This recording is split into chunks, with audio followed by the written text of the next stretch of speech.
नमस्कार दोस्तों, मैं आपका दोस्त विश्वम्बर पांडे और आप देख रहे हैं यस न्यूज भोजपुरी।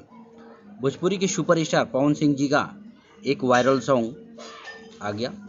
सॉन्ग का टाइटल है कब होगा मैया जी की आरती। बहुत ही प्यारा सॉन्ग है, भक्ति सॉन्ग है।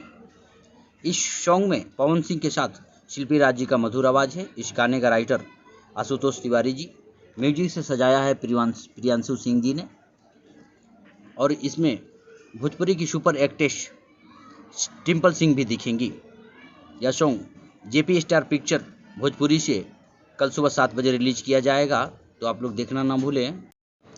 आप सब जेपी स्टार पिक्चर भोजपुरी पर जाएं, गाने को ढेर सारा दुलार प्यार दें।